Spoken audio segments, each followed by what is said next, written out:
Hello aspirants, I'm Akash. I welcome you all to the Kingmakers podcast series Beyond the Book where preparation meets perspective. இன்னைக்கு எபிசோடில் நம்ம என்ன பார்க்க போகிறோம்னு பார்த்தீங்கன்னா டாப்பர் ஸ்டாக். இன்னைக்கு எபிசோடில் நம்ம கூட யார் ஜாயின் பண்ணியிருக்கான்னு பார்த்தீங்கன்னா mister Rakesh who had cleared Indian Forest Service with a rank of 85. Hi sir. Thank you. I welcome you. Thank you. Okay, to begin with உங்களோட ஜேர்னியை பற்றி ப்ரீஃபாக சொல்லுங்கள் sir. So hello guys, my name is Rakesh. நான் வந்து தூத்துக்குடியில் இருந்து வரேன். I did my graduation from B mechanical engineering, Thiagaraja college of engineering. அப்புறம் ப்ரீஃபாக I work in TVS Motors for brief months. அதுக்கப்புறம் 2022 I started my UPSC journey. It is a 4-year long journey. ஆக்சுவலாக I have given 4 attempts. ஒவ்வொரு time prelims clear பண்ணியிருக்கேன். But மெயின்ஸில் I was not fortunate enough to clear. But after that this my first forest attempt and I am fortunate enough to clear this with rank 85. Okay, with respect to யூபிஎஸ்சியில் உங்களோட number of attempts, உங்களோட journey பற்றி sir. Sir, as I said, I have given 4 attempts. 4 attempt கொடுத்துருக்கேன் from 2022, 23, 24 and 25. Civil சர்வீசஸில் வந்து I was able to clear prelims cut off very comfortably. Mains cut off வந்து ஐ am unfortunate தான் சொல்லணும். 2 marks 3 marksன்ற ஒரு smalls கேப்ஸில் வந்து நான் போயிட்டு இருந்துச்சு. ஃபாரஸ்ட்ரியில் I am unfortunate of to clear. Okay, super. இப்போ வந்துட்டு let's get into the first segment, that is prelims. ப்ரிலிம்ஸை பொறுத்த வரைக்கும் நீங்கள் என்னென்ன சோர்ஸை ஃபாலோ பண்ணீங்க for each subject? Okay, prelims பொறுத்த வரைக்கும் சோர்ஸஸ் வந்து நான் வந்து எதுவும் புதுசாக எதுவும் ட்ரை பண்ணல. ட்ரைட் அண்ட் டெஸ்டட் மெத்தட் மட்டும் தான் நான் பண்ணியிருந்தேன். பேசிக்ஸ் வந்து எல்லாருமே கவர் பண்ணுற என்சிஆர்டிஸ், எவ்ரி சப்ஜெக்ட்டுக்கு வந்து நான் என்சிஆர்டிஸ் கவர் பண்ணேன். அது போக சில subjects, for example polity, history, geography, அந்த மாதிரியான சப்ஜெக்ட்ஸ்க்கு வந்து ஸ்டாண்டர்ட் புக்ஸ் இருக்கும். ஃபார் எக்ஸாம்பிள் பாலிட்டியில் வந்து லக்ஷ்மிகாந்த், ஹிஸ்ட்ரியில் வந்து ஸ்பெக்ட்ரம், அது மாதிரி ஜியாகிரஃபியில் வந்து G C Leong to some extent. இதுதான் நான் வந்து படிச்சிருந்தேனே தவிர மிச்சப்படி எல்லாமே என்னோட பேசிக்ஸ் வந்து என்சிஆர்டிஸில் மட்டுமே தான் ஃபோக்கஸ்டாக இருந்துச்சு. என்னோட ரிவிஷனுமே it is completely based on NCERTs and பிஒய்க்யூன்னு தான் சொல்லுவேன். Super sir. நெக்ஸ்ட் கொஸ்டின் என்னன்னு பார்த்தீங்கன்னா பிஒய்க்யூ நீங்கள் எப்படி சார் ஹேண்டில் பண்ணீங்க with respect to prelims? Yes, ஆக்சுவலாக நான் வந்து என்ன சொல்லுவேன்னா, யூபிஎஸ்சி வந்து நம்மக்கிட்ட பேசுகிறதே வந்து 2 விஷயத்தில் தான் பேசுவாங்க. ஒன்று சிலபஸ் அண்ட் பிஒய்க்யூ. ரிசல்ட்டும் தான், ஆனால் நம்ம ப்ரிப்பரேஷனில் வர்றது வந்து பிஒய்க்யூஸ் அண்ட் சிலபஸ். அகைன் அதில் பிஒய்க்யூவில் வந்து பார்த்தீங்கன்னா எவ்ரி இயர் டைனமிக்காக மாறிட்டே இருக்கும். ஸோ அதை நம்ம வந்து நெக்ஸ்ட் இயருக்காக நம்ம ப்ரிப்பேர் ஆகணும் அப்படின்னா யூபிஎஸ்சி வந்து எந்த பேட்டர்னில் கொஷின்ஸ் கேட்குறாங்க அப்படின்றத நம்ம அண்டர்ஸ்டாண்ட் பண்ணிக்கணும். பிஒய்க்யூ வந்து பார்த்தீங்கன்னா ப்ரிலிம்ஸ்க்கு ஒவ்வொரு சப்ஜெக்ட் வைஸ் நான் எடுத்தேன். ஜியாகிரஃபி எடுத்துகிட்டு ஓவர் தி இயர்ஸ் ஒரு 2010 நான் எடுத்துக்கிட்டேன். என்கிட்ட ஒரு ஸ்மால் புக் இருந்துச்சு, ஒவ்வொரு சப்ஜெக்ட்ஸ்க்கும் பிஒய்க்யூஸ் என்ன இருந்துன்னு சொல்லிட்டு 2010 நான் தான் இந்த எப்படி கொஷின்ஸ் வந்து கேட்குறாங்க. சம்டைம்ஸ் நீங்கள் ப்ரிலிம்ஸ் கொஷின்ஸ் அனலைஸ் பண்ணும் போதே தெரிஞ்சிடும், அடுத்த வருஷத்தில் கேட்க போகிற கொஷின்ஸ் வந்து அதிலே நீங்கள் ப்ரெடிக்ட் பண்ண முடியும். இதுக்கு முன்னாடி கேட்ட ஒரு கொஷினில் ஒரு ஆப்ஷனில் வந்து ஏதாவது ஒரு சப்போஸ் ரிவர்ஸ் பற்றி ஒரு கொஷின் இருக்குது அப்படின்னா அதில் 4 ஆப்ஷன்ஸில் ஒரு ஆப்ஷனில் ஏதாவது ஒரு ரிவர் பேர் இருக்குது. ஃபார் எக்ஸாம்பிள் யமுனா அப்படின்னு வச்சுக்கோங்களேன். அந்த யமுனா வந்து நம்ம படிச்சுக்கணும். அது ஆன்சர், அந்த கொஷனுக்கான ஆன்சர் யமுனாவே இல்லைனாலும் அந்த யமுனாவோட ரிவர்ஸ், அதோட ஃப்ளோ எங்கெங்கே போகுது, அதோட ட்ரிபியூட்டரிஸ் அண்ட் டிஸ்ட்ரிபியூட்டரிஸ் என்ன அப்படின்னு நம்ம படிச்சுக்கிட்டோம்னா அடுத்தடுத்து வர்ற இயர்ஸில் வந்து கொஷின்ஸ் அதிலிருந்து தான் வருது. ஸோ இதுதான் வந்து நிறைய பேர் அண்டர்ஸ்டாண்ட் பண்ணிக்கிட்டு இருக்காங்க அந்த பேட்டர்ன். இந்த பேட்டர்னை நீங்கள் ஃபாலோ பண்ணி நீங்கள் ப்ரிலிம்ஸ் பிஒய்க்யூஸ் நீங்கள் அனலைஸ் பண்ணிங்கன்னா உங்களோட ப்ரிப்பரேஷனே ஒரு ஸ்ட்ரீம்லைன்ட் ஆகும். நீங்கள் புக்ஸில் படிக்கிறது பிஒய்க்யூஸில் அப்ளை பண்ணீங்க அப்படின்னா you could extend that knowledge to actually solve MCQs on that day அப்படின்னு நான் நினைக்கிறேன். Super sir. ஆப்ஷன்ஸ்லேருந்து சப்சிக்வெண்ட் இயர்ஸில் கொஸ்டின்ஸ் வருதுன்னு சொல்லுங்க. Yes, exactly. ப்ளஸ் இந்த சப்ஜெக்ட் வைஸ் அண்ட் இயர் வைஸ்ன்றதை நீங்கள் எப்படி பார்ப்பீங்க? அது ரெண்டுமே பண்ணுமா இல்லை வாட்ஸ் பெஸ்ட்? நான் வந்து ப்ரிப்பரேஷன் ஸ்டார்ட் பண்ணுறப்போ சப்ஜெக்ட் வைஸாக ஸ்டார்ட் பண்ணேன். அப்போது நான் சப்ஜெக்ட் வைஸ் ஸ்டார்ட் பண்ணும்போது ஆப்வியஸ்லாக நான் ஒரு சப்ஜெக்டை எடுத்துகிட்டு அதில் இருக்கிற ஃப்ரம் தி இயர்ஸ் அப்படி கொஷின்ஸை நான் சால்வ் பண்ணுறேன். இது வந்து என்னோட ப்ரிப்பரேஷன் டைமில். ஆனால் at the end time of my preparation, for example ப்ரிலிம்ஸ்லேருந்து இன்னும் ஒரு 1 மாதம் தான் இருக்குது அப்படின்னா நான் என்ன பண்ணுவேன்னா அந்த இயர் ஃபார் எக்ஸாம்பிள் 2015 யூபிஎஸ்சியில் வந்து அவங்களோட கொஷின் பேப்பர் ஃப்ரீலி அவைலபிளாக இருக்கும். அதை பிரிண்ட் அவுட் எடுத்துப்பேன். அதை பிரிண்ட் அவுட் எடுத்துகிட்டு ஒரு 3 days ஒன்ஸ் வந்து பார்த்திங்கன்னா கரெக்டாக அந்த UPSC time 9 o'clock to 11 o'clock அந்த டைமில் நான் வீட்டில் உட்காந்து தனியாக அந்த இயர் கொஸ்டின் எடுத்து ஃபுல்லாக 1லேருந்து 100 வரை நான் சால்வ் பண்ணுவேன். ஸோ இது வந்து 2 தடவை எனக்கு கிளியர் பண்ண மாதிரி ஆகும். நான் வந்து ப்ரிப்பரேஷனில் படித்த சப்ஜெக்ட் வைஸ் எம்சிக்யூ நான் சால்வ் பண்ணிடுவேன், இயர் வைஸாகவும் நான் எம்சிக்யூஸ் நான் வந்து டைம் பவுண்ட் மேனரில் சால்வ் பண்ணிடுவேன். Super sir. இது வந்து with respect to PYQ. And next most important thing for ப்ரிலிம்ஸ்ன்றது நம்ம டெஸ்ட் சீரிஸ்ன்னு சொல்கிறாங்க. ஸோ டெஸ்ட் சீரிஸை எப்படி ஹேண்டில் பண்ணுறது? What's your approach? First of all again நம்ம வந்து யூபிஎஸ்சி வந்து அதோட பிஒய்க்யூஸ் இவ்வளோ தான் அப்படின்னு சொல்லி கொடுத்துட்டாங்க. ஆனால் அதோட நம்மளோட ப்ரிப்பரேஷன் வந்து ஸ்டாப் ஆக போகிறதில்ல. டெஸ்ட் சீரீஸ் வந்து எதுக்குன்னா 2 விஷயத்துக்கு வந்து ஹெல்ப் பண்ணணும்னு நினைக்கிறேன். 1, ஸ்ட்ரீம் லைனிங் ஒரு ப்ரிப்பரேஷன். நீங்கள் ஜியாகிரஃபி படிக்கீங்க, நீங்கள் ஜியாகிரஃபி படித்து முடிச்சுட்டு ஒரு ஜியாகிரஃபி ரிலேட்டட் செக்ஷனல் டெஸ்ட் கொடுக்குறீங்க அப்படின்னா it is a method to என்ன சொல்ல revise it and analyse whether நீங்கள் படித்தது வந்து அப்ளை பண்ண முடியுதா அப்படின்னு சொல்லிட்டு. செக்ஷனல் டெஸ்ட்டை வந்து நம்ம இப்படி யூஸ் பண்ணிக்கணும். அது போக டெஸ்ட் சீரீஸ்லேயே இன்னொன்று பார்த்தீங்கன்னா ஃபுல் லென்த் மார்க்ஸ் அப்படின்னு சொல்லுவாங்க. அந்த ஃபுல் லென்த் மார்க்ஸ் வந்து நீங்கள் எல்லாமே கன்சால்டேட் பண்ணி அந்த ப்ரிப்பரேஷன் முடிஞ்சதுக்கப்புறம் உங்கள் மைண்டில் இருக்கிற அந்த நாலேஜை எப்படி அந்த பேப்பரில் 2 hours வர முடியுது அதை செக் பண்ணுறது தான் வந்து ஃபுல் லென்த் டெஸ்ட். ஆக்சுவலாக இது 2மே சைட் பை சைடு நம்ம சால்வ் பண்ணி தான் ஆகணும். அண்ட் 2மே வந்து நம்ம ப்ரிப்பரேஷனில் வந்து வெரி வெரி இம்பார்ட்டண்ட். நீங்கள் ப்ரிலிம்ஸ் கொஸ்டின் சால்வ் பண்ணுறது மட்டுமே நீங்கள் உங்கள் எய்மாக இருக்கக்கூடாது, அது எப்படி அனலைஸ் பண்ணுறீங்க அப்படின்றதும் இருக்கணும். அகெயின் இப்போ நான் வந்து செக்ஷனல் டெஸ்ட்டில் வந்து நீங்கள் அனலைஸ் பண்ண போகிறீங்க அப்படின்னா எந்த மாதிரி கொஷின்ஸில் வந்து நம்ம தப்பு விட்றோம் அப்படின்னு சொல்லி நம்ம நோட் பண்ணிக்கணும். ஃபார் எக்ஸாம்பிள் கான்செப்சுவல் கொஷின்ஸில் வந்து நம்ம தப்பு விட்றோம் அப்படின்னா நம்ம திருப்பி நம்ம அந்த புக்கை எடுத்து என்சிஆர்டி எடுத்து நம்ம திருப்பி படிக்க வேண்டியது இருக்கும். சில இது வந்து பார்த்திங்கன்னா கேர்லெஸ் மிஸ்டேக்ஸ் விடுவோம், ரைட்? அந்த கேர்லெஸ் மிஸ்டேக்ஸ் ஏன் விடுறோம் அப்படின்னா நம்ம பதட்டமாக இருப்போம், மேபி நம்ம வந்து காம்னஸை இழந்துட்டுருப்போம். அந்த டைமில் அந்த கொஷின்ஸ்லாம் நீங்கள் நோட் பண்ணி வச்சுட்டு நீங்கள் வந்து அண்டர்ஸ்டாண்ட் பண்ணிக்கணும். நான் இன்றைக்கி ஒரு 100 கொஷின் எழுதினேன், அதில் 2 கொஷின் எனக்கு வந்து பதட்டமாகி நான் தப்பு விட்டேன் அப்படின்னா நெக்ஸ்ட் டைம் அந்த 2 இது வந்து 1 ஆக்கணும், அதுக்கப்புறம் 0 ஆக்கணும். இதுதான் நம்ம எய்மாக இருக்கணும் for sectional test. Full length test தான் முக்கியமானது அப்படின்னு சொல்லி நான் நினைக்கிறேன். அகெயின் ஃபுல் லென்த் டெஸ்ட்டில் வந்து பார்த்தீங்கன்னா உங்கள் மார்க்ஸ் நீங்கள் நோட் பண்ணி வச்சுக்கிறது நல்லது. ஒரு நல்ல இன்ஸ்டியூட், ஒரு பாப்புலரான இன்ஸ்டியூட்லேருந்து ஒரு நல்ல குவாலிட்டியான ஃபுல் லென்த் டெஸ்ட் எடுத்துகிட்டு அதில் வந்து நீங்கள் எவ்வளோ மார்க்ஸ் வருது, நான் வந்து 100% ஷுவராக நான் போட்ட கொஷின்ஸ் எல்லாமே கரெக்டாக வருதா, 50-50 நான் வந்து ஒரு என்ன சொல்ல ஒரு கெஸ் எடுத்து போட்டது 50% அட்லீஸ்ட் கரெக்ட் ஆகுதா அப்படின்னு சொல்லி நோட் பண்ணி இந்த மார்க்ஸை வந்து நீங்கள் ஒவ்வொரு டெஸ்ட்டுக்கு நீங்கள் நோட் பண்ணி ஒரு கிராஃப் மாதிரி போட்டு வச்சிட்டிங்கன்னா உங்களோட ப்ராக்ரஸ் எப்படி இருக்குது அப்படின்றத நீங்கள் அண்டர்ஸ்டாண்ட் பண்ணிக்கலாம். Super sir. இப்போ இது வந்துட்டு டெஸ்ட் சீரீஸில் வந்துட்டு செக்ஷனல் டெஸ்ட்டோட importance as well as full டெஸ்ட்டோட இம்பார்ட்டன்ஸை பற்றி சொன்னாங்க. நெக்ஸ்ட்டு என்னென்னு பார்த்தீங்கன்னா கரண்ட் அஃபேர்ஸை எப்படி ஹேண்டில் பண்ணுறது? அகெயின் லைக் யூபிஎஸ்சி வந்து it is a very dynamic exam. Dynamics வந்து எப்படி வருதுன்னா கரண்ட் அஃபேர்ஸ் பேஸ் பண்ணி தான் அந்த எக்ஸாம்லேயே டைனமிக்ஸ் வருது. எல்லா ஸ்டேஜ் ஆஃப் ப்ரிப்பரேஷன்லையும் கரண்ட் அஃபேர்ஸ் அகெயின் ரொம்ப இம்பார்ட்டன்ட். நீங்கள் ப்ரிலிம்ஸோடு நிற்காது, மெயின்ஸ்லேயும் வரும், இன்டர்வியூவில் ரொம்ப வரும். ஸோ நான் என்னென்னா டே 1 ஆஃப் த ப்ரிப்பரேஷனில் இருந்து, இன்ஃபேக்ட் நான் ப்ரிப்பரேஷன் ஆரம்பிக்கிறதுக்கு முன்னாடி இருந்தே நான் வந்து கரண்ட் அஃபேர்ஸ் வந்து என்னோட சோர்ஸ் த Hindu news paper, English news paper. அதை நான் டெய்லி, இன்ஃபேக்ட் இன்னைக்கு வரைக்கும் நான் வந்து விடாமல் என்ன படிச்சுட்டு அது ஒரு அடிக்ஷன் மாதிரி ஆயிடுச்சுன்னு வச்சுக்கோங்களேன்.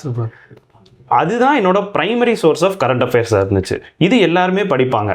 இது போக ஒரு சில இன்ஸ்டியூட்ஸ் வந்து பார்த்திங்கன்னா நல்ல institutes monthly current affairs edition விடுவாங்க ஆர் இயர்லி கம்பைலேஷன்ஸ் விடுவாங்க. இதில் 2 இதில் எதுனாலும் மந்த்லியாக இருந்தாலும் சரி இயர்லியாக இருந்தாலும் சரி அதை எடுத்துகிட்டு நீங்கள் உங்கள் ப்ரிலிம்ஸ் டைம்லேயும் சரி மெயின்ஸ் டைம்லேயும் சரி இதை சப்சிடரியாக அவங்க என்ன சொல்ல த ஹிந்துவில் நீங்கள் படித்ததை வச்சுட்டு இதையும் கூட வச்சுட்டு நீங்கள் 2த்தையுமே வந்து கலந்து படிச்சிங்கன்னா ஓரளவுக்கு நம்ம யூபிஎஸ்சி கேட்குற கரண்ட் அஃபேர்ஸ் கவர் பண்ண முடியும். Super sir. Next biggest elephant இந்த ரூம் பார்த்தீங்கன்னா சிசாட். ஸோ சிசாட்டுக்கு what's your take? CSAT has become very dangerous அப்படின்னு நான் நம்புகிறேன். இன்ஃபேக்ட் அதுதான் ரொம்ப underrated as well as game changing அப்படின்னா பெரிய வேலையை பார்த்து விட்டா. ஆமாம், சீரியஸாக. ஃபார் எக்ஸாம்பிள் நான் I come from an engineering background, right? Again நான் வந்து ஸ்டூடெண்ட்ஸ்கிட்ட பேசிக்கிட்டு இருக்கும்போது I could understand something. Engineers ego அப்படின்ற ஒரு கான்செப்ட் வந்து எல்லா இன்ஜினியர்ஸையும் தடுத்துட்டு இருக்கும். அகெயின் அதில் எப்படின்னா நம்ம தான் பிளேஸ்மெண்ட்ஸில் இவ்வளோ சிசாட் ப்ராப்ளம் சால்வ் பண்ணிட்டோம்ல, இதெல்லாம் ஒரு சாதாரண விஷயம் அப்படின்னு ஒரு மென்டாலிட்டியில் இருக்கிறவங்க ஃபஸ்ட்டு சிசாட்டில் கிளியர் பண்ண முடியாமல் போயிடுது. அப்போ தான் ரியாலிட்டி ஸ்ட்ரைக்ஸ் ஹார்ட். நீங்கள் அப்படி என்ன சொல்ல ஒரு தோல்வி வாங்கிட்டு அதுக்கப்புறம் நீங்கள் படிச்சுக்கணும்னு சொல்லி அவசியம் இல்லை. டே 1லேருந்தே சிசாட் வந்து அதுக்கு ஒரு டியூ இம்பார்ட்டன்ஸ் நீங்கள் கொடுங்க. It is just basic aptitude and it is just basic numericals. நீங்கள் அதோட பிஒய்க்யூஸ் எடுத்து நீங்கள் சால்வ் பண்ணாலே it is more then enough. அதை படிக்கணும்னு நீங்கள் நினச்சிங்கன்னா யூடியூப்பில் நிறைய வீடியோஸ் ஃப்ரீலி அவைலபிளாக இருக்குது.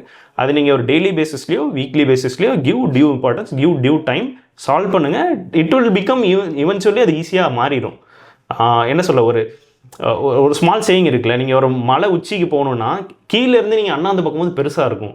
ஆனால் நீங்கள் போய்கிட்டே இருக்கும் போது அந்த மவுண்ட் வந்து சின்னதாகிக்கிட்டே இருக்கும். சீசேட்டும் அப்படி தான், ப்ராக்டிஸ் பண்ணும்போது சரியாயிரும். சூப்பர். இப்போது இன்னொரு முக்கியமான விஷயம் என்னென்னு பார்த்தீங்கன்னா, இப்போ quants, reasoning, reading comprehension 3 part இருக்குது. இதில் ஸ்டூடெண்ட்ஸ் என்ன ஒரு மேஜர் மிஸ்டேக் பண்ணுறாங்கன்னா, either they will stick with reading comprehension or maths. So அதை பற்றி நீங்கள் என்ன நினைக்கிறீங்க? நீங்கள் எப்படி ரெண்டுத்துலையுமே அட்டன் பண்ணுவீங்களா, இல்லை what's your advice to students? Okay, நான் வந்து என்னோடய பர்சனல் எக்ஸ்பீரியன்ஸ்லேருந்து சொல்கிறேன். நான் ஃபர்ஸ்ட் டைம் நான் வந்து சிசேட் எழுதும் போது எந்த ஒரு ப்ரிப்பரேஷனுமே இல்லை. நான் டேரெக்டாக ஹாலில் தான் போய் எழுதுகிறேன். நான் மேக்ஸ் மட்டும்தான் எழுதுவேன் அப்படின்னு சொல்லிட்டு நான் அதை மட்டும் போட்டு வந்தேன். 40 கொஷின்ஸ் தான் எழுதுனேன். ஐ வாஸ் ஏபிள் டு கிளியர். எனக்கு வந்து ஒரு 72 மார்க்ஸ் வருது.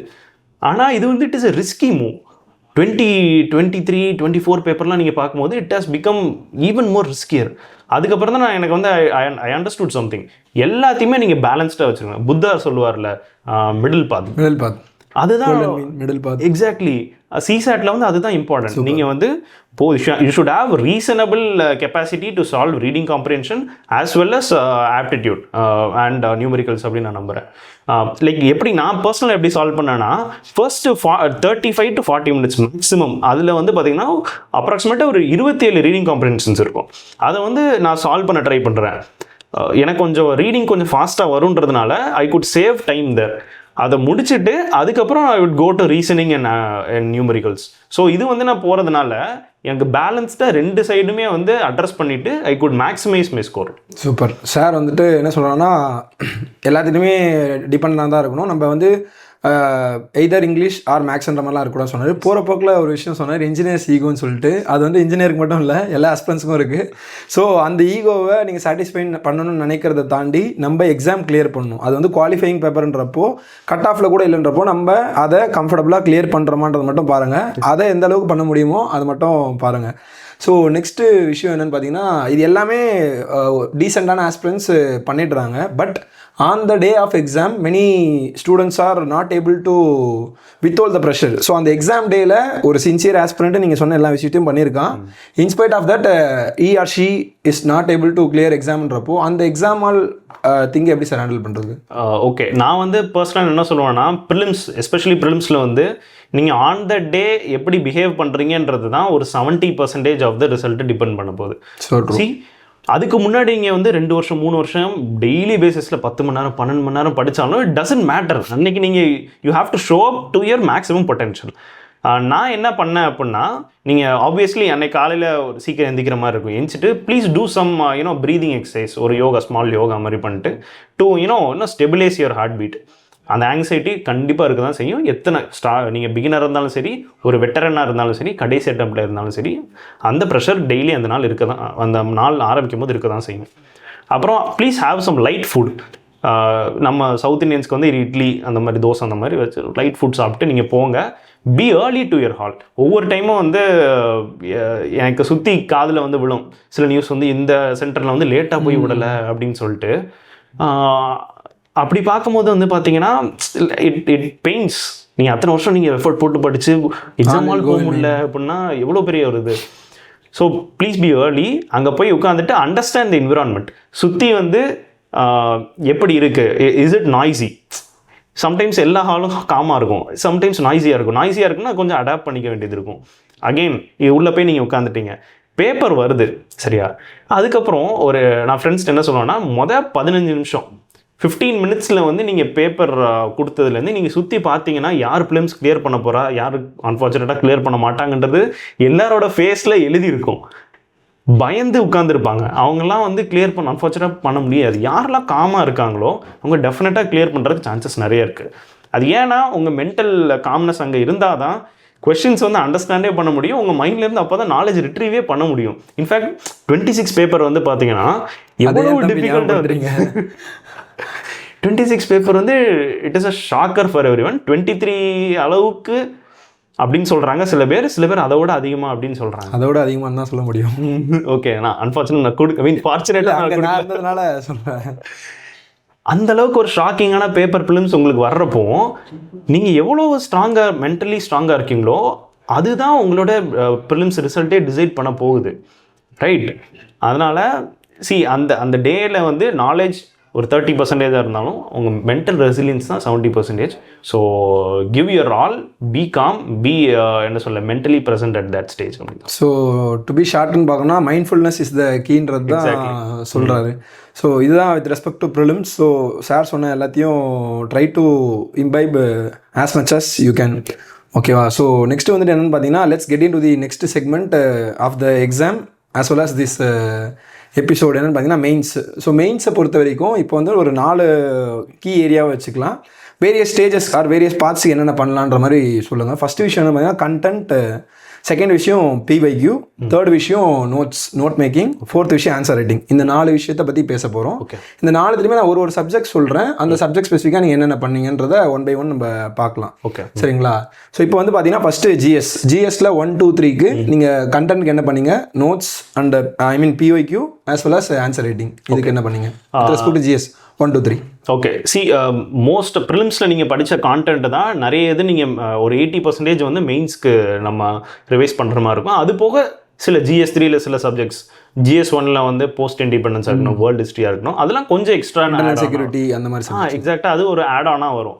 ஸோ அதில் படிக்கிற ஒரு 70 to 80% இதை படிக்க போகிறீங்க ஃபார் கான்டென்ட். இப்போ GS1 அப்படின்னு நம்ம எடுத்துட்டோம்னா it is predominantly based on prelims தான். நீங்கள் வந்து ஹிஸ்ட்ரியில் இருக்கிற subjects, geography, Indian society, again very interesting subject. இதுக்கெல்லாம் வந்து கான்டென்ட் ஈஸிலி அவைலபிள் ஃப்ரம் என்ன சொல்ல NCERTஸாக இருக்கட்டும், ஸ்டாண்டர்ட் புக்ஸாக இருக்கட்டும், it is easily available. That answers the first part. Second PYQ, it is very important. Again நான் ஹிஸ்ட்ரியில் வந்து நீங்கள் டேரெக்டாக நீங்கள் ஆன்சர் பண்ணிட முடியும் கொஷின்ஸை. So it doesn't matter much. ஜியாகிரஃபிக்கு எடுக்கிறீங்கன்னா என்னோட பர்சனல் ஒப்பீனியன் வந்து என்னென்னா, நீங்கள் ஜியாகிரஃபி கொஷின் சால்வ் பண்ண போகிறோன்னா GS3ல இருக்கிற என்விரான்மெண்ட் அண்ட் டிசாஸ்டர் மேனேஜ்மெண்ட், இந்த 3 செக்ஷனையும் சேர்த்து வச்சு PYQஸை நம்ம சால்வ் பண்ணோம் அப்படின்னா இட் இஸ் இன்டர்ரிலேட்டட். மேபி அங்கே என்விரான்மெண்ட்லையும் டிசாஸ்டர் மேனேஜ்மெண்ட்லையும் கேட்ட கொஷின் நெக்ஸ்ட் டைம் வந்து இது ஜியாகிரஃபிக்கு வரலாம். ஸோ நீங்கள் இன்டர்ரிலேட்டடாக படிக்கணும். அதே போக இந்தியன் சொசைட்டி, அதையும் GS2ல இருக்கிற சோஷியல் ஜஸ்டிஸ், இந்த 2 சப்ஜெக்டையும் நம்ம இன்டர்ரிலேட்டடாக நம்ம PYQ எடுத்து நம்ம சால்வ் பண்ணி ஆகணும். அண்ட் அகெயின் PYQல இருந்து தான் மோஸ்ட் ஆஃப் த கொஷின்ஸ் ரிப்பீட்டடாக வரும். ஸோ PYQஸ்லேருந்து நோட்ஸ் எடுக்கிறது it is a better way அப்படின்னு நான் நினைக்கிறேன். அகெயின் நோட் மேக்கிங்க்கு வந்து 2 விதமான நோட்ஸ் எடுக்கணும்னு நினைக்கிறேன். ஃபர்ஸ்ட் நீங்கள் வந்து ஃபவுண்டேஷனில் படிக்கிறதா இருக்கட்டும், இல்லை நீங்கள் செல்ஃப் ஸ்டடியில் படிச்சிங்கன்னா நீங்கள் ஒரு ப்ரிலிமினரியாக ஒரு முதல் கட்ட நோட்ஸ் ஒன்று எடுத்துருப்பீங்க, வெரி பல்கியாக இருக்கும், ரைட்? அது வந்து நீங்கள் மெயின்ஸ் டைமில் நீங்கள் ஃபுல்லாக ரிவைஸ் பண்ண முடியாது, ஒரு 10 தடவையாக ரிவைஸ் பண்ணுற மாதிரி இருக்கும். அப்போது அது நீங்கள் ஷார்டன் பண்ண ட்ரை பண்ணணும். நீங்கள் அதில் இருக்கிற எல்லா கான்டென்ட்டும் எழுதணும்னு சொல்லி அவசியம் இல்லை. ஒரு பாயிண்ட் வைஸ் ஒரு டாபிக் எடுத்துக்கிட்டேன். நான் வந்து ஒரு என்ன சொல்ல ஒரு நேஷனல் க்ரீன் ட்ரிபியூனல் NGT அப்படின்னு எடுத்துக்கிட்டேன் அப்படின்னா நான் ஒரு 10 பாயிண்ட், ஒரு புல்லட் பாயிண்ட்ஸோ ஒரு வேர்டு, ஒரு என்ன சொல்ல example or data with something, exactly அந்த மாதிரி ஒரு கேஸ்லாம் அந்த மாதிரி எழுதி அது மட்டும் எழுதி ஒரு half a பேஜில் நான் நோட்ஸ் மேக் பண்ணிக்கணும். இது வந்து mains related notes. It is very essential அப்படின்னு சொல்லி நான் நம்புகிறேன். செகண்ட், நம்ம GS1 பற்றி பேசிட்டோம். GS2ல வந்து நம்ம போனோம் அப்படின்னா லக்ஷ்மிகாந்த் வந்து பாலிட்டி ப்ரிலிம்ஸ்க்கு ரொம்ப இம்பார்ட்டன்ட், ஆனால் மெயின்ஸ்க்கு வந்து அதோட இம்பார்ட்டன்ஸ் ரொம்ப கம்மி. ஷூர். இன்ஃபேக்ட் அதில் இருக்கிற எப்படி நீங்கள் அந்த புக்கே நீங்கள் படிக்கிற விதம் மாறும். Exactly, approach towards reading that book exactly change. எப்படின்னா நம்ம ப்ரிலிம்ஸில் வந்து அதுக்கு கொட்டேஷன்ஸ் படிக்க மாட்டோம், ஆனால் மெயின்ஸில் வந்து சில பேர் என்ன பண்ணுவாங்கன்னா அந்த கொட்டேஷன்ஸ் எடுத்துட்டு கொஷின்ஸ்க்கு வந்து அது இன்ட்ரோடக்ஷனாக போட்டுருவாங்க, ஆர் கன்க்ளூஷனில் ஒரு பாக்ஸ் போட்டுருவாங்க. It gives an added advantage. ஆனால் பாலிட்டி மெயின்ஸ் எழுதணும் அப்படின்னா லக்ஷ்மிகாந்தை தாண்டி நீங்கள் வந்து படிச்சாகணும். சிலபஸ் நீங்கள் போனீங்கன்னா it is very detail for polity. ஒவ்வொரு சிலபஸ்க்கும் நீங்கள் எக்ஸிக்யூட்டிவாக இருக்கட்டும், ஜுடிஷியரியாக இருக்கட்டும், வெரி டீட்டெயில்டு. நீங்கள் அதுக்கு தனியாக நோட்ஸ் எடுத்து படிக்கிறதா இருக்கட்டும், ஆர் மேபி நீங்கள் கோச்சிங் இண்டஸ்ட்ரியில் படிக்கிறீங்க, கோச்சிங் கிளாஸஸில் வந்து அவங்க they would have given you good notes, அதுலேருந்து நீங்கள் படிக்கிறதா இருக்கட்டும். Everything works for polity. Again for governance and social justice நீங்கள் இன்டர் ரிலேட்டடாக தான் படிக்கணும் with Indian society. So it would suffice. அதுக்கப்புறம் நம்ம பார்த்தீங்கன்னா இன்டர்நேஷ்னல் ரிலேஷன்ஸ் வந்து it is going to be predominantly based on current affairs. So அதில் வந்து பார்த்தீங்கன்னா PYQs அந்த அளவுக்கு இம்பார்ட்டண்ட்டாக இருக்காது, right? So this concludes GS2. So நம்ம அப்படி GS3 பார்த்தோன்னா it is the most dynamic paper. Most ஹெவியாக இருக்கும், ஆனால் அதில் மார்க்ஸ் வராது. ஸோ நம்மளுக்கு வந்து அதில் ஓரளவுக்கு நம்ம எஃபோர்ட் போட்டால் போதும் அப்படின்னு நான் நம்புகிறேன். அகெயின் இதில் வந்து நீங்கள் புதுசாக படிக்க வேண்டிய சப்ஜெக்ட்ஸ் சில இது இருக்குது. Internal security very important, very low hanging fruit, ஆனால் நம்ம புதுசாக படிக்கணும். அகெயின் அதுக்கு நீங்கள் வந்து கிவ் டியூ இம்பார்ட்டன்ஸ். அது போக economy, environment, agriculture, science and technology இதெல்லாம் வந்து பார்த்தோம் அப்படின்னா இட் இஸ் அகெயின் நம்ம கிளாஸஸ்லேயே வந்து நோட்ஸ் கொடுத்துருப்பாங்க. ஆர் நம்ம எக்ஸ்டர்னலாக நம்ம என்ன சொல்ல நியூஸ் பேப்பரில் வருது, மேகசின்ஸில் வருது பார்த்து நம்ம ஆட் ஆன் பண்ணிக்கலாம். So it concludes GS. Okay sir, இப்போ வந்துட்டு ஜிஎஸ்ல வந்துட்டு நீங்கள் என்ன சொன்னீங்கன்னா முக்கியமான விஷயம் micro notes and macro notes ரெண்டுமே முக்கியம். மேக்ரோ நோட்ஸ் மீன்ஸ் கிளாஸில் ரன்னிங் நோட்ஸோ ஆர் பல்கி திங் அப்படின்னு சொல்கிறது. அதை நம்ம ஷார்ட் ஆன் பண்ணுவோம். ஏன்னா எக்ஸாமுக்கு நடுவில் இருக்க டைம் டியூரேஷன் வந்து கம்மின்றப்போ அதுக்குள்ளே நம்ம எந்த வாட்டி ரிவைஸ் பண்ணுறோம் அப்படின்ற விஷயத்தை பற்றி சொன்னீங்க. நெக்ஸ்ட்டு எத்திக்ஸ்க்கு என்ன சார் பண்ணீங்க? எத்திக்ஸ் வந்து it is not a content heavy paper. அதை வந்து நம்ம அண்டர்ஸ்டாண்ட் பண்ணி அதை எழுதுகிற மாதிரி தான் இருக்கும். அந்த மாதிரியான பேப்பர் தான் அது. எத்திக்ஸில் வந்து சிலபஸ் ரொம்ப டீட்டெயிலாக கொடுத்துருக்காங்க சார். அந்த சிலபஸ் நீங்கள் ஒவ்வொரு கீவேர்டுக்கான டெஃபினிஷன்ஸ், அதில் இருக்கிற ஏதாவது ஒரு 4-5 பாயிண்ட், ஜென்ரல் பாயிண்ட்ஸ், எக்ஸாம்பிள்ஸ், இந்த மாதிரி நீங்கள் தனியாக நோட்ஸ் எடுத்துகிட்டு அதில் பிவைக்யூஸை வந்து சால்வ் பண்ண போகிறோம் நீங்கள் ட்ரை பண்ணீங்க அப்படின்னாலே ஐ திங்க் இட் இஸ் சஃபைஸ். அகெயின் இதில் வந்து டாப்பர்ஸ் காப்பி ரொம்ப இம்பார்ட்டன்ட் அப்படின்னு நான் சொல்வேன். there are certain toppers who have got somewhere around 125லேருந்து 140 வரைக்கும் மார்க்ஸ் பயங்கரமாக வாங்கியிருக்காங்க. ஸோ அவங்க பேப்பர்ஸ் நீங்கள் வந்து செலக்ட் பண்ணிட்டு அவங்க எந்த மாதிரியான ஸ்டைல் எழுதியிருக்காங்க. சில பேர் வந்து இன்ட்ரோடக்ஷனில் கொஞ்சம் டிஃப்ரெண்ட்டாக இனோவேட் பண்ண ட்ரை பண்ணுவாங்க, ஒரு கோட்ஸ் எழுதியிருப்பாங்க. சில பேர் யூனிக்கான எக்ஸாம்பிள்ஸ் போட்டிருப்பாங்க.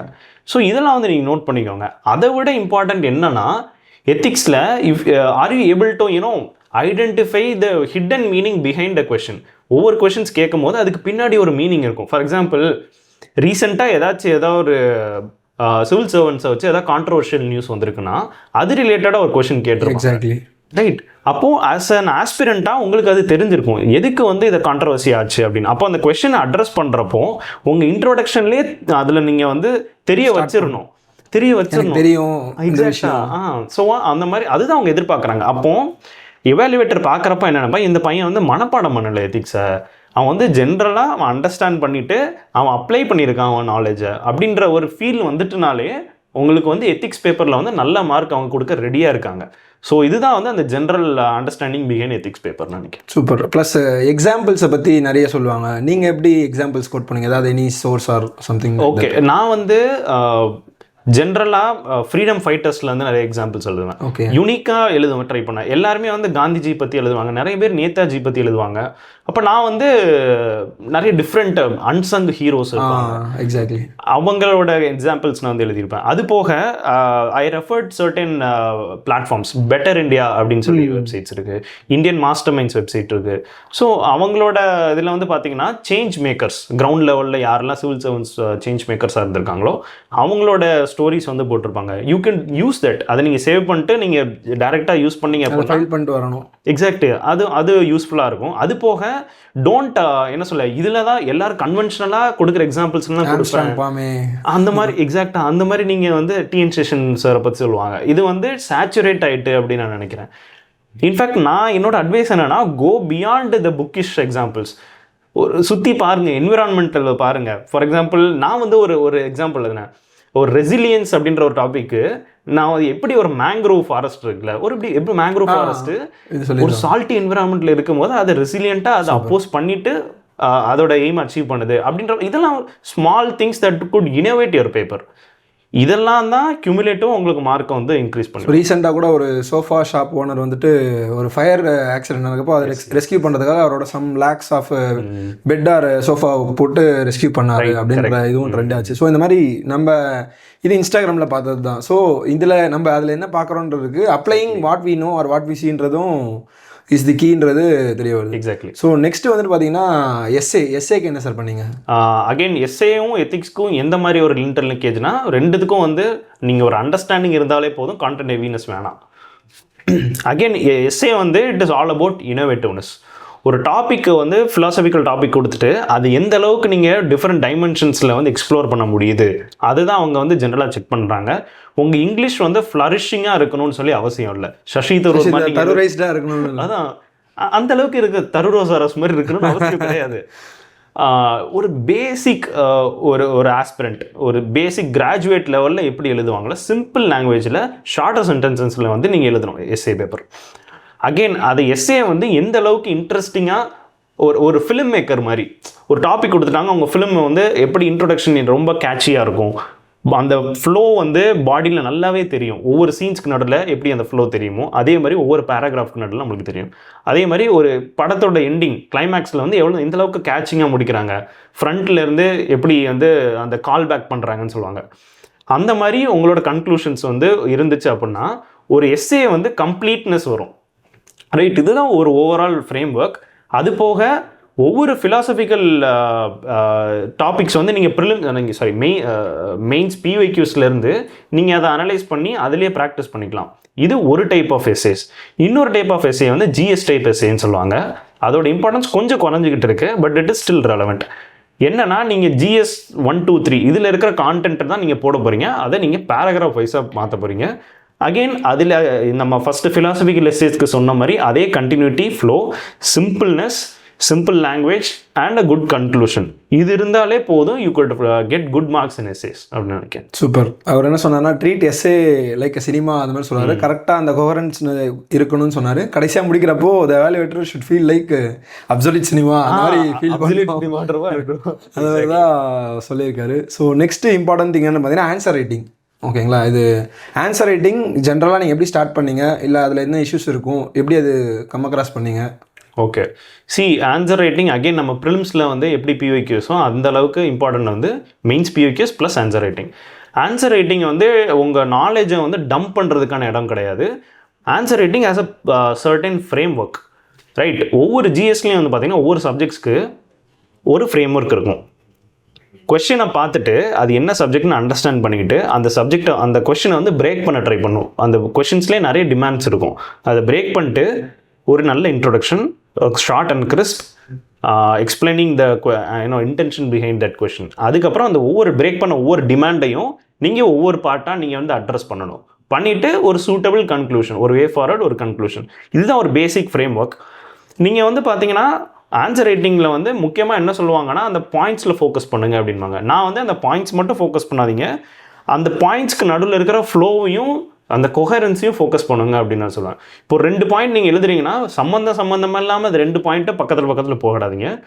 மொதல் பாயிண்ட்டை வாசித்ததுக்கப்புறம் செகண்ட் பாயிண்ட்டை வந்து அதோட ஆப்வியஸான ஒரு கண்டினியூட்டியோடு இருக்கணும் அப்படின்னு நினைக்கிறேன். ஸோ இதெல்லாம் பேசிக் பிரின்சிபல்ஸ். இதை நீங்கள் ஃபாலோ பண்ணிங்கனாலே வந்துடும் அப்படின்னு ஆன்சர் ரைட்டிங் ஒரு ஃப்ளரிஷ் ஆகும் நான் நினைக்கிறேன். சூப்பர். ஸ்டார்ட் ஃப்ரம் த ஸ்க்ராட்ச்னு தான் சொல்கிறாரு. ஆப்வியஸாக அந்த கோஹரன்ஸ் மட்டும் மெயின்டைன் பண்ண சொல்கிறாரு. ஈவென்ச்சுவலாக will get the final answer அப்படின்ற விஷயத்தை தான் மீன் பண்ணுறாரு. So moving out to the next thing என்ன பார்த்தீங்கன்னா ஆப்ஷனல். உங்களோட ஆப்ஷனல் வந்து ஆந்த்ரோபாலஜி. ஸோ ஆப்ஷனலுக்கு நீங்கள் என்ன பண்ணீங்க சார்? ஆப்ஷனல் நீங்கள் செலக்ட் பண்ணுறதே வந்து ஒரு சர்டைன் செட் ஆஃப் பிரின்சிபல்ஸ் இருக்குன்னு நினைக்கிறேன். உங்களுக்கு ஃபர்ஸ்ட் அது ரொம்ப பிடிச்சிருக்கணும் ஆப்ஷனல். நீங்கள் வந்து பர் டேயில் வந்து ஒரு 10 hours 11 hours நீங்கள் வந்து கண்டினியூஸாக படித்து அது வந்து அந்தளவுக்கு அவங்க எக்ஸாஸ்ட் பண்ணக்கூடாது, அந்தளவுக்கு ஒரு ஆப்ஷனல் இருக்கணும். எனக்கு வந்து ஆந்த்ரோபாலஜியாக இருந்துச்சு அப்படின்னு நான் ஃபீல் பண்ணேன். ஆந்த்ரோபாலஜிக்கு வந்து பார்த்தீங்கன்னா ஃபிக்ஸட் செட் ஆஃப் ரிசோர்ஸஸ்ன்னு சொல்லி கிடையாது. ரைட், அதனால் நான் என்ன பண்ணேன் அப்படின்னா டாப்பர்ஸோட நோட்ஸ் அவங்க ஃப்ரீலி அவைலபிளாக போட்டிருப்பாங்க. அந்த நோட்ஸை வந்து நான் எடுத்துக்கிட்டு அதை நான் ரீட் பண்ணிட்டு அதில் கரண்ட் அஃபேர்ஸ் ஆட் பண்ணுறதா இருக்கட்டும், வேறு மற்ற நம்ம வெப்சைட்ஸில் நான் படிக்க போகிற திங்ஸாக இருக்கட்டும், அதெல்லாம் நான் மேலேயே ஆட் ஆன் பண்ணி வச்சுப்பேன். அது போக பிஒய்க்யூஸில் ஏதாவது ஒரு டிஃப்ரெண்ட்டான ஒரு கான்செப்ட் வந்திருக்கு அப்படின்னா அது ஒரு எக்ஸ்ட்ரா ஒரு பேஜில் ஆட் பண்ணி நான் வந்து அதை பேக்கில் வந்து இது வச்சுப்பேன். இதுதான் என்னோடய கான்டென்ட்டாக இருந்துச்சு ஃபார் ஆந்த்ரோபாலஜி. ஆனால் ஆந்த்ரோவில் கான்டென்ட்டை விட இப்போ ரீசெண்ட் இதில் வந்து எந்த அளவுக்கு நீங்கள் ப்ரெசென்ட் பண்ணுறீங்க அந்த ஐடியாஸை, எந்த அளவுக்கு நீங்கள் டிஃப்ரெண்ட் டாபிக்ஸை வந்து இன்டர் கனெக்ட் பண்ண முடியுது அப்படின்றத அவங்க செக் பண்ணுறாங்க. அகெயின் ஆந்த்ரோபாலஜி வந்து it is a very dynamic subject. நம்ம நினைக்கிற மாதிரி அது ரொம்ப ஸ்டாட்டிக் கிடையாது. It is dynamic and it is easily connectable to all other subjects around us. இப்போ வந்து அதனால தான் பொலிட்டிக்கல் ஆந்த்ரோபாலஜியில் இருக்கிற கொஷின்ஸ்லாம் பார்த்தீங்கன்னா ஒரு பொலிட்டிக்கல் சயின்ஸ் ரிலேட்டட் கொஷின்ஸ் மாதிரி கேட்க ஆரம்பிச்சிட்டாங்க. அதில் ஒரு ஹியூமன் நேச்சர் எப்படி இன்டர்ரிலேட் ஆகுது, இந்த அளவுக்கு டெப்த்தாக போகிறப்போ உங்களுக்கு கான்டென்ட் மட்டும் பத்தாது, அந்த எழுதுகிறப்போ உங்களோட லைவ்லினஸ் வரணும். உங்களோட பேசிக் அண்டர்ஸ்டாண்டிங், உங்களை சுற்றி என்ன நடக்குது அதை வந்து நீங்கள் ஆன்சர் பேப்பரில் காமிக்க முடிஞ்சிச்சு அப்படின்னா it would give a good marks. அது போக கீழே வந்து அட்மினிஸ்ட்ரேட்டிவ் ரெலவன்ஸ் அப்படின்னு சொல்லி நம்ம ஒரு எக்ஸ்ட்ரா செக்ஷன் ஆட் பண்ணலாம். அந்த கொஸ்டின்ல இருந்து ஒரு கான்செப்ட்ஸ் கேட்டிருக்காங்க. அந்த கான்செப்ட் எழுதி முடிக்கிறப்போ நான் இந்த கான்செப்டை எப்படி நான் வந்து நாளைக்கு நான் அட்மினிஸ்ட்ரேட்டராக போயிட்டேன், ஒரு ஐஏஎஸ் ஐபிஎஸ் ஐஎஃப்எஸ் ஆஃபீஸர் ஆகிட்டேன் அப்படின்னா அந்த கான்செப்ட் நான் எப்படி இம்ப்ளிமெண்ட் பண்ணுவேன், இதை வந்து நீங்கள் எழுதி காமிச்சிட்டிங்க அப்படின்னா அந்த இவாலுவேட்டரை நீங்கள் இம்ப்ரெஸ் பண்ண முடியும். ஸோ இந்த மாதிரி ஸ்மால் திங்ஸ் தான் வந்து பார்த்தீங்கன்னா it is going to give you good marks in anthropology. Super sir. இப்போ வந்துட்டு இதுதான் மெயின்ஸ்க்கு சொன்னார், ப்ளஸ் ஆப்ஷனுக்குமே அட்ரஸ் பண்ணியிருக்காரு. ஸோ நெக்ஸ்ட் விஷயம் என்னென்னு பார்த்தீங்கன்னா பர்சனாலிட்டி டெஸ்ட்டு. ஆப்வியஸாக இப்போ வந்துட்டு நம்ம ஃபாரஸ்ட் சர்வீஸ் போர்டாக இருந்தாலும் யூபிஎஸ்சி சிவில் சர்வீஸ் போர்டாக இருந்தாலும் போத் ஆர் சேம். ஸோ நீங்கள் ஒரே போர்டுன்றதுனால இந்த ஃபாரஸ்ட் சர்வீஸ் இன்டர்வியூவில் அரௌண்ட் 225 உங்களோட மார்க்குன்னு நினைக்கிறேன், which is the highest among TN aspirants. So அதுக்கு நீங்கள் எப்படி ப்ரிப்பேர் பண்ணீங்க? உங்களோட இங்கிலீஷ் எந்த லெவலில் சார் இருக்கும்? சார் என்னோட இங்கிலீஷ் வந்து ஒரு பேசிக் ஆஸ்பிரண்ட் லெவலில் தான் இருக்கும். எனக்கு வந்து சஷி தரூர் மாதிரி அகெயின் அந்த அளவுக்கு எனக்கு ஒரு வொக்காபுலரியோ அந்தளவுக்கு ஒரு ஃப்ளூவன்சியோ கிடையாது.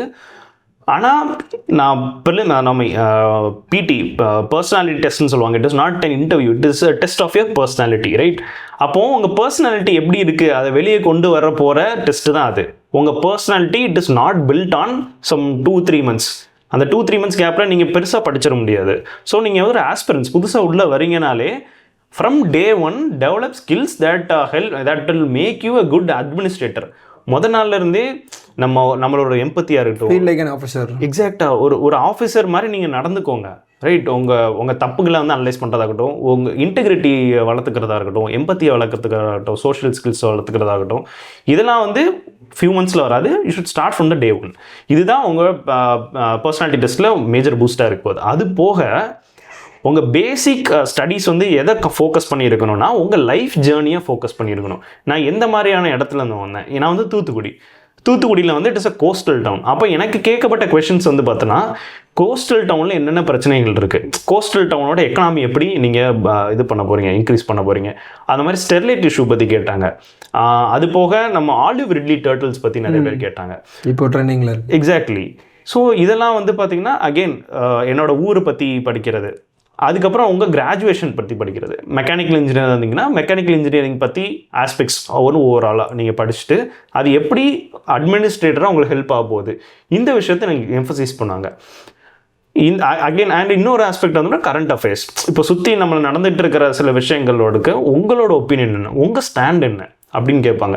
மெயின்ஸில் கூட நம்ம ஃபார் அகெயின்ஸ்ட் அப்படின்னு ஆர்கியூ பண்ணிட்டு ஒரு அப்ரப்டான ஒரு கன்க்ளூஷன் டிப்ளமேட்டிக்காக கொடுத்துருவோம். ஆனால் போர்டு வந்து it expects you to be honest. உங்கள் ஆனஸ்ட் ஆஃபீஸராக நீங்கள் வந்து உங்களோட ஒப்பீனியன் சொல்லுங்கன்னு சொல்லி அவங்க எம்ஃபசைஸ் பண்ணி கேட்பாங்க. அந்த இடத்துல நம்ம டிப்ளமேட்டிக்காக இருக்கக்கூடாது. உங்கள் ஸ்டாண்ட் வந்து கிளியராக இருக்கணும், கான்ஸ்டிடியூஷனலி ரைட்டாக இருக்கணும். இதெல்லாம் நீங்கள் மைண்டில் வச்சுக்கிட்டீங்கனாலே ப்ரிலிம்ஸ் பிடி வந்து உங்களுக்கு நல்லபடியாக முக்கியமாக உங்களை வந்து ட்ரில் பண்ண நிறைய பேர் ட்ரை பண்ணுவாங்க. அண்ட் அந்த போர்டில் எனக்கு தெரிஞ்சு சைக்காலஜிஸ்ட்ஸும் இருப்பாங்கன்னு தான் நினைக்கிறேன். உங்கள் ட்ரில் பண்ண ட்ரை பண்ணுவாங்க. They would check that whether this kid, அவங்களுக்கு வந்து பார்த்திங்கன்னா நம்ம ரொம்ப சின்ன பசங்க, அவங்க வந்து ட்ரை பண்ணுவாங்க இந்த மாதிரி அண்டர்ஸ்டாண்ட் பண்ணுறதுக்கு. நாளைக்கு இவன் வந்து இவனோட பெரிய பெரிய அஃபிஷியல்ஸை வந்து மீட் பண்ண போகிறான், people different section of people கூட இன்ட்ராக்ட் பண்ண போகிறான், நிறைய ப்ரெஷர் ஆக போகுது. அந்த ப்ரெஷரில் இவன் கரெக்டாக நடந்துக்கிறானா அப்படின்னு செக் பண்ணுறதுக்காக அவங்கவுங்கள வந்து நிறைய ப்ரெஷர் போடுவாங்க ஆன் ஸ்பாட்டில் வச்சு. அதை நீங்கள் ஈஸியாக காம்னஸோட ஆனஸ்ட்டாக நீங்கள் கடந்து வந்துக்கிட்டீங்க அப்படின்னாலே யூ குட் ஏஸ் பிடி அப்படின்னு நான் நினைக்கிறேன். Okay sir, super. இப்போ வந்துட்டு இவ்வளோ ஹை மார்க்ஸ் வந்துருக்கு, நீங்கள் ஏதாவது கொஸ்டினுக்கு தெரியல, no I can't able to recollect அந்த மாதிரி ஏதாவது சொன்னீங்களா சார்? எஸ், ஆக்சுவலாக நான் 2 கொஸ்டின்ஸ்க்கு அப்படி நான் சொன்னேன். 2 கொஸ்டினுக்கு சொன்னாலும் எனக்கு அது 2 to 3 கொஸ்டின்ஸ், அதுவும் நான் ஆனஸ்ட்டாக சொல்ல வேண்டிய இடத்துல நான் சொன்னேன். அதுதான் வந்து நல்ல மார்க்ஸ் கொடுக்குறேன் எனக்கு. ஃபார் எக்ஸாம்பிள் ஒரு கொஸ்டின் வந்து பார்த்தோன்னா நான் அந்த சிட்டிங் நான் வந்து சொல்லிடுறேன். இப்போ நீங்கள் எங்கே உட்காந்துருக்கீங்களோ அங்கே தான் ஒரு board member, ordinary board member உட்காந்துருக்காங்க. He was an IFS officer, forest service officer. என்னை வந்து ஸ்டார் பண்ணிக்கிட்டே இருந்தாங்க, முறைச்சி பார்த்துக்கிட்டே இருந்தாங்க. He was trying to get into my mind, right? அப்போ எனக்கு புரிஞ்சிடுச்சு. அவங்க வந்து கேட்குறாங்க இந்த மாதிரி you are a DFO, district forest officer, ஒரு இல்லீகல் லாகிங் வந்து நடந்துகிட்ருக்கு, அந்த ட்ரக்கு வந்து உங்களை தாண்டி போகுது, நீங்கள் இப்போ என்ன பண்ணுவீங்க அப்படின்னு சொல்லி ஒரு கொஸ்டின் கேட்டாங்க. எடுத்த உடனே நீங்கள் என்ன பண்ணுவீங்க என்னன்னா ஒரு செகண்ட் 2-3 செகண்ட்ஸ் வெயிட் பண்ணிட்டு அப்புறம் நான் சொன்னேன் அடுத்த செக் போஸ்ட்டை வந்து இன்ஃபார்ம் பண்ணுவேன் சார், நடுவில் இன்டர்மீடியட் பீப்புள் இது பண்ணுவேன் அப்படின்னு நான் சொல்லிவிட்டு நான் அடுத்த நான் ஸ்டெப்பு என்னன்னு சொல்கிறதுக்குள்ளேயே அவர் என்னை ஸ்டாப் பண்ணிட்டாரு. இவ்வளோதான் பண்ணுவியா நீ, நீ வந்து அவங்கள சேஸ் பண்ண மாட்டியா அப்படின்னு கேட்டார். சார் ஆமாம் சார், நான் வந்து இன்ஃபார்ம் பண்ணிவிட்டு ஒரு சர்க்கம்ஃபரன்ஸ் மாதிரி க்ரியேட் பண்ணிட்டு அண்ட் தென் நான் அவங்கள வந்து சேஸ் பண்ணி பிடிப்பேன் சார். சரி சேஸ் பண்ணி பிடிச்சிட்டேன், நீ என்ன பண்ணுவேன், இதே டோனில் கேட்டாங்க. இன்ஃபேக்ட் நீ என்ன பண்ணுவேன் அப்படின்னு கேட்டாங்க. அப்போ நான் வந்து அவங்க ஃபைல் லீகாலிட்டி செக் பண்ணிட்டு I have the power to both arrest as well as seize the illegal laws, right அப்படின்னு நான் சொன்னேன். அவர் பார்த்துட்டு ஓ அப்படியா, do you have the power அப்படின்னு கேட்டாங்க. நான் வந்து I think yes sir I have a power அப்படின்னு சொன்னேன். Okay, you should right no, you should tell me under which provision and which section of what act you have the power அப்படின்னாங்க. அப்போ வந்து நான் சொன்னேன், sir I don't know the exact provisions and sections, எனக்கு தெரியல அப்படின்னு சொல்லிட்டேன். But it is provided in Indian Forest Act, Wildlife Protection Act அப்படின்னு நான் சொன்னேன். அதுக்கப்புறம் என்னைய மறைச்சு பார்த்தாங்க. ஒரு 2 செகண்ட் அமைதியாக இருந்துட்டு மறைச்சு பார்த்துட்டு you have studied Indian forest act right அப்படின்னு கேட்டாங்க. எஸ் சார் அப்படின்னா. ஆனால் உங்களுக்கு இன்னும் அந்த செக்ஷன்ஸ் தெரியலையா உங்களுக்கு அப்படின்னு கேட்டாங்க. நான் வந்து ஐ குட் அண்டர்ஸ்டாண்ட், என்னை வந்து பிரேக் பண்ண ட்ரை பண்ணேன். ஐ எம் சாரி சார், எனக்கு இப்போ தெரியாது, ஆனால் right after going out of this building I will read about it அப்படின்னு நான் சொல்லிட்டேன். அது ரொம்ப ஹம்புளாக அந்த நான் சொல்லிட்டு இருக்கும்போது பார்த்தீங்கன்னா எனக்கு வந்து ஆனரபிள் சுமன் சர்மா மேம் வந்து பார்த்தீங்கன்னா ஒரு என்ன சொல்ல பாப்புலராக என்ன ஒரு பிலீஃப் என்னன்னா மேம் ஆவரேஜ் மார்க்ஸ் தான் கொடுப்பாங்க அப்படின்னு சொல்லி பிலீஃப். ஆனால் மேம் வந்து கீனாக அப்சர்வ் பண்ணிட்டு இருந்தாங்க. ஒரு ஃபேஷியல் எக்ஸ்பிரஷன்ஸாக இருக்கட்டும், அவன் வாயிலேருந்து என்ன வார்த்தைகள் வருது, ஹம்பிள்னஸ் தெரியுதா அப்படின்னு சொல்லி அவங்க கீனாக அப்சர்வ் பண்ணிட்டு இருந்தால் நான் அண்டர்ஸ்டாண்ட் பண்ண முடிஞ்சுச்சு. மேபி நான் ஆனஸ்ட்டாக வந்து எனக்கு தெரியாது, ஆனால் நான் படிச்சுக்கிறேன் அப்படின்னு சொன்ன விஷயங்கள் வந்து மேபி மேம் இம்ப்ரெஸ் பண்ணியிருக்கலாம் அப்படின்னு நான் நம்புகிறேன். ஓகே, இது வந்து நோ சொன்ன ஃபர்ஸ்ட் கொஸ்டின். வேறு ஏதாவது கொஸ்டின் இருக்கா? அதுக்கப்புறம் வந்து எக்ஸாக்டாக botanical difference between bomb tree and a coconut tree அப்படின்னு கேட்டாங்க. எனக்கு வந்து பொட்டானிக்கல் டிஃப்ரென்ஸ் தெரியாது, அதோட ஃபங்க்ஷனல் டிஃப்ரென்சஸ் வந்து தெரியும். அப்போ நான் சொன்னேன் I don't know the exact botanical differences அப்படின்னு நான் சொல்லிட்டேன். ஸோ இதுக்கும் அவங்க பெருசாக அவங்க கணக்கில் it is okay, it is understandable அப்படின்னு சொல்லி ஒரு வார்த்தை சொல்லிட்டாங்க. ஸோ ஐ திங்க் நீங்கள் வந்து தெரியாத இடத்துல நீங்கள் நோ சொல்லி தான் ஆகணும். ஓகே, எல்லாத்தையுமே எனக்கு தெரியும் அப்படின்னு சொல்லி இருக்கிற ஒரு அட்மினிஸ்ட்ரேட்டர் நாளைக்கு ஒரு நேஷன் பில்டிங்க்கே ஒரு ஹிண்டரன்ஸ் அப்படின்னு நம்புறேன். ஃபால்ஸ் நோஷன்ல தான் இருப்பாங்க. எக்ஸாக்ட்லி. அப்போ ஒரு அட்மினிஸ்ட்ரேட்டர் என்ன மிஸ்டேக் தெரிஞ்சாதான் அதுக்கு நம்ம சொல்யூஷன். எக்ஸாக்டா மிஸ்டேக் அண்டர்ஸ்டாண்ட் பண்ணணும், அதை ரெக்டிஃபை பண்றதுக்கான திறமை இருக்கணும், டெய்லி இம்ப்ரூவ்மெண்ட் பண்றதுக்கான ஒரு இன்டென்ஷன் இருக்கணும். ஸோ இதுதான் அவங்க செக் பண்றாங்க. Okay fine. இதை தாண்டி ஏதாவது இன்ட்ரெஸ்டிங் கொஸ்டின்ஸ் கேட்டாங்களா? ஏன்னா ப்ரீவியஸா பேசின டாப்பர்ஸ் அவங்க போர்டில் உங்களுக்கு எதாவது இன்ட்ரெஸ்டிங்னு நினைக்கிற கொஸ்டின். ஓகே, நான் ஃபர்ஸ்ட் எனக்கு ரொம்ப இன்ட்ரெஸ்டிங்காக தெரிஞ்சது அந்த என்னை பிரேக் பண்ண ட்ரை பண்ண கொஷின் தான். அண்ட் அகெயின் இன்னொன்று வந்து பார்த்தா எனக்கு ரைட் சைடில் இருந்த ஒரு ஆனரரி மெம்பர் வந்து he looked very intelligent, right, ரொம்ப சொஃபிஸ்டிகேட்டடாக இருந்தாங்க. என்கிட்ட வந்து டாஃபில் நான் வந்து reading books, mystery books, fiction books அப்படின்ற மாதிரி ஏதோ போட்டிருந்தேன். அவங்க வந்து I am going to ask you about a book, you should tell me who has written it அப்படின்னு கேட்டாங்க. ஓகே சார் அப்படின்னா அவங்க வந்து brief history of time in space அப்படின்னாங்க. ஓகே, நான் வந்து ஒரு செகண்ட் நின்னேன், ஒரு செகண்ட் பாஸ் பண்ணிட்டு மேமை பார்க்குறேன். மேம் ஸ்மைல் பண்ணிட்டு இருந்தாங்க. நான் வந்து சொன்னேன் sir the book brief history of time was written by Stephen Hawking sir. அவங்க வந்து இன் ஸ்பேஸ் அப்படின்னு சொல்லி ஒரு வேர்டை வந்து எக்ஸ்ட்ரா போட்டிருந்தாங்க. எனக்கு வந்து அவங்க இன்டென்ஷனலாக போட்டாங்களா இல்லை உண்மையில இல்லை அவங்க இன்டென்ஷனலாக போட்டாங்களா, அவங்க தவறுதெல்லாம் அப்படி சொல்லிட்டாங்களா அப்படின்றது எனக்கு சொல்ல தெரியல. அதனால அந்த ஒரு செகண்ட் பாஸ். ஆனால் மேம் மேபி அதை நோட் பண்ணிட்டாங்கன்னு நினைக்கிறேன். மேபி இந்த பையன் வந்து அவன் கீனாக இருக்கான், அக்யூரேட்டாக இருக்கான் அந்த புக்கில் பேரில் அப்படின்ற ஒரு இதை வந்து அவங்க நோட் பண்ணிட்டாங்கன்னு நினைக்கிறேன். அதான் அந்த இன்ஸ்பேஸ்ன்ற வேர்டை நான் வந்து அதில் ஆட் பண்ணலை என்னோட ஆன்சரில். ஆக்சுவலாக இன்ஸ்பேஸ்ன்னு வராதுன்னு தான் நினைக்கிறேன். ஸ்டீஃபன் ஹாக்கிங்ஸ் அப்படின்னு நான் சொல்லிட்டேன். மேம் வந்து ஒரு ஸ்மைல் வந்து எக்ஸ்டெண்ட் ஆச்சு. அப்போ தெரியல, எனக்கு அப்போ புரியல எதுக்கு இப்படி பண்ணுறாங்கன்னு. அதுக்கப்புறம் வெளியே வந்து நான் அனலைஸ் பண்ணி பார்க்கும்போது தான் தெரிஞ்சு இன்ஸ்பேஸ்ன்ற வேர்டே கிடையாது ஆக்சுவலாக அந்த புக்கில். அப்போ நான் வந்து அந்த ஆன்சரில் வந்து சார் இன்ஸ்பேஸ்ன்னு சொல்லியிருந்தாலும் நான் வந்து சொல்லலை. ஸோ அது வந்து அவங்க மேம் வந்து என்ன சொல்ல அட்டென்ஷன் டு த டீட்டெயில்ஸ் அப்படின்பாங்களே, அந்த ஆஸ்பெக்டை வந்து என்னை வந்து என்ன சொல்ல அனலைஸ் பண்ணியிருக்காங்களோ அப்படின்னு தோணுச்சு. It was another interesting thing. Super. இப்போ வந்துட்டு ஆஸ் யூ ஆல் நோ இது வந்துட்டு ரொம்ப லாங் ஜேர்னி, ஓகேவா? அப்படி இருக்கப்போ அகைன் ரொம்ப கண்டினியூஸ் ஸ்ட்ரகிள்ஸு, லாட்ஸ் ஆஃப் ஃபெயிலியர்ஸு அந்த மாதிரிலாம் இருக்கிறப்போ இதில் ஃபேமிலியோட ரோல் வந்து ரொம்ப முக்கியமான ரோல். அப்போது உங்கள் ஃபேமிலியோட ரோல் எப்படி இருந்தது? சார் என் ஃபேமிலி வந்து ரொம்ப சப்போர்ட்டிவ். ஒருக்க கூட என்னை வந்து செல்ஃப் டவுட் பண்ணுற மாதிரி எந்த விஷயமும் அவங்க பண்ணதில்லை. From day 1 till the still I saw my name in the holy PDF. அவங்க வந்து they were like very supportive. Mains clear ஆகலை அப்படின்னாலும் ஒன்றும் பிரச்சனை இல்லை, you have the potential, you just have to do little amount of hard work and smart work அப்படின்னு சொல்லி என்னை சப்போர்ட் பண்ணிட்டே இருந்தாங்க. ஒவ்வொரு ஃபெயிலியர்ஸ்லையும் என் கூடவே இருந்தாங்க. அப்பா அம்மா they were like they built me through sacrifices தான். அதே மாதிரி முக்கியமாக என்னென்னா என் தங்கச்சி, she was like very optimistic person, at least while advising me. அப்போது அவங்க வந்து பார்த்தீங்கன்னா தங்கச்சி சம்டைம்ஸ் நம்ம நினச்சிட்டு இருப்போம் ரொம்ப நம்மளோட யங்கா இருக்காங்க, அவங்களுக்கு வந்து அந்தளவுக்கு விஷயங்கள் தெரியாது அப்படின்னு நினச்சிட்டு இருப்போம். ஆனால் நம்ம ஃபெயிலியர்ஸில் தான் அவங்க சப்போர்ட் பண்ணும்போது தெரியுது எந்த அளவுக்கு பீப்புள் ஆர் மெச்சூர்டு, எந்த அளவுக்கு matured people they give us quality advices அப்படின்னு. எனக்கு ஒரு அட்வைஸ் கொடுத்தாங்க என்னென்னா, if you are at the lowest point of your life, அப்போ நீ என்ன பண்ணணும்னா you should just move on, you should just walk. நான் ஒரு சைனுக்கு ஒரு மாதிரி லைஃப், நீங்கள் வந்து பாட்டம் மோஸ்ட் பாயிண்டில் இருக்கீங்கன்னா யூ ஹாவ் டு மூவ். நீங்கள் மூவ் பண்ணாலே மேலே தான் போவீங்க, வேறு வழியே இல்லை. You have to move, we had no other option left. Exactly. அந்த மாதிரி விஷயங்கள், அந்த மாதிரி அட்வைஸ்லாம் சொல்கிறப்போ நம்ம மேலே இருக்கிற ஒரு செல்ஃப் டவுட்ஸ் வந்து ரிலீவ் ஆகும்.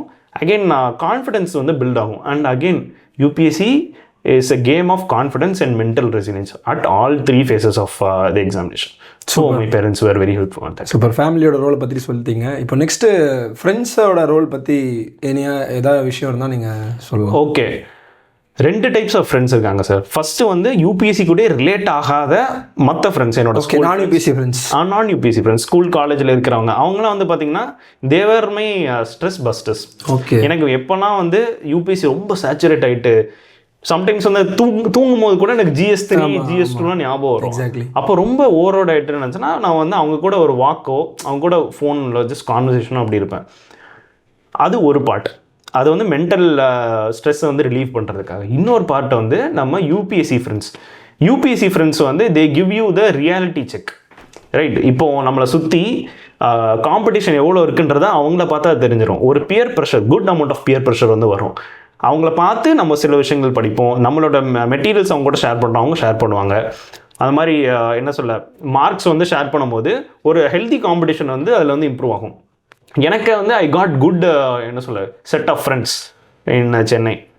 அவங்க வந்து they stood by all my failures and through my success. அதனால் அந்த ஹெல்தி ஃப்ரெண்ட்ஷிப் வந்து I think it is very essential. நீங்கள் அதை பியர்ஸ் ஸ்டடீஸ்க்காக இருக்கட்டும், இல்லைனா உங்கள் மென்டல் ஸ்ட்ரெஸ்ஸை ரிலீவ் பண்ணுறதுக்கும் தேர் வெரி எசென்ஷியல்.